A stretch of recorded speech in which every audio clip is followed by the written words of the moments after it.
The Revised Penal Code, Chapter 3, Theft. Article 308.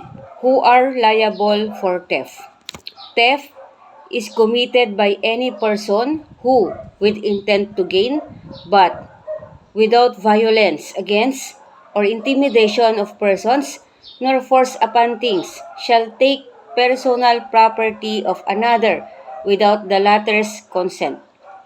Theft is likewise committed by 1. Any person who, having found lost property, shall fail to deliver the same to the local authorities or to its owner. 2. Any person who, after having maliciously damaged the property of another, shall remove or make use of the fruits or objects of the damage caused by him. And 3.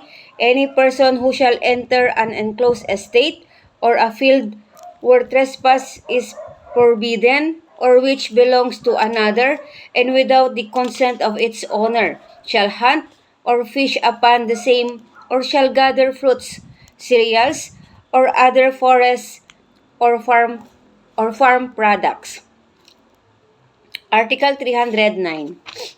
Penalties. Any person guilty of theft shall be punished by 1.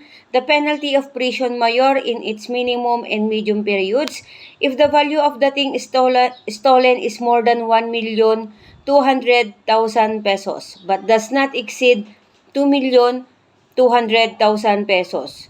But if the value of the thing stolen exceeds the latter amount, the penalty shall be the maximum period of the one prescribed in this paragraph, and 1 year for each additional 1 million pesos. But the total,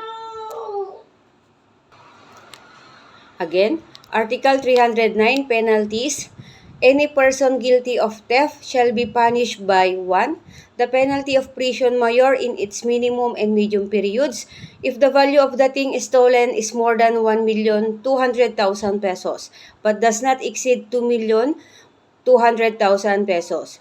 But if the value of the thing stolen exceeds the latter amount, the penalty shall be the maximum period of the one prescribed in this paragraph, and 1 year for each additional 1 million pesos. But the total of the penalty which may be imposed shall not exceed 20 years. In such cases, and in connection with the accessory penalties which may be imposed, and for the purpose of the other provisions of this code, the penalty shall be termed prison mayor or reclusion temporal as the case may be. Article number 2, the penalty of prison correctional in its medium and maximum periods if the value of the thing stolen is more than 600,000 pesos but does not exceed 1,200,000 pesos. 3. The penalty of prison correctional in its minimum and medium periods if the value of the property stolen is more than 20,000 pesos but does not exceed 600,000 pesos. 4. Arresto mayor in its medium period to prison correctional in its minimum period if the value of the property stolen is over 5,000 pesos but does not exceed 20,000 pesos. 5. Arresto mayor to its full extent if such value is over 500,000 pesos but does not exceed 5,000 pesos. Number 6, Arresto mayor in its minimum and medium periods if such value does not exceed 500 pesos. 7, Arresto menor or a fine not exceeding 20,000 pesos if the theft is committed under the circumstances enumerated in paragraph 3 of the next preceding article and the value of the thing stolen does not exceed 500 pesos. If such value exceeds said amount, the provisions of any of the 5 preceding subdivision shall be made applicable. 8. Arresto menor in its minimum period or a fine not exceeding 5,000 pesos when the value of the thing stolen is not 500 pesos and the offender shall have acted under the impulse of hunger, poverty, or the difficulty of earning a livelihood, for the support of himself or his family. Article 310, Qualified Theft.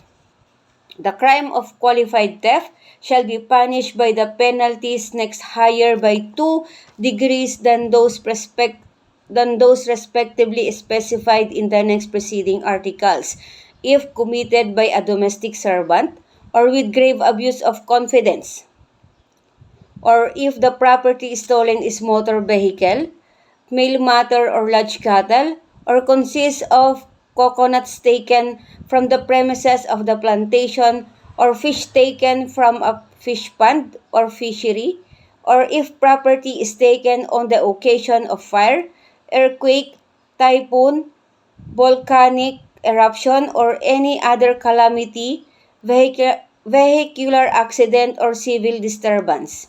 Article 311. Theft of the property of the National Library or National Museum. If the property stolen be any property of the National Library or the National Museum, the penalty shall be arresto mayor or a fine ranging from 40,000 pesos to 100,000 pesos or both, unless a higher penalty should be provided under the provision of this code, in which case the offender shall be punished by such higher penalty. Usurpation. Chapter 4, Usurpation, Article 312, Occupation of real property or usurpation of real rights in property. Any person who, by means of violence against or intimidation of persons, shall take possession of any real property or shall usurp any real rights in property belonging to another, in addition to the penalty incurred for the acts of violence executed by him, shall be punished by a fine from 50 to 100% of the gain which he shall have obtained, but not less than 15,000 pesos. If the value of the gain cannot be ascertained, a fine from 40,000 pesos or 100,000 pesos shall be imposed. Article 313.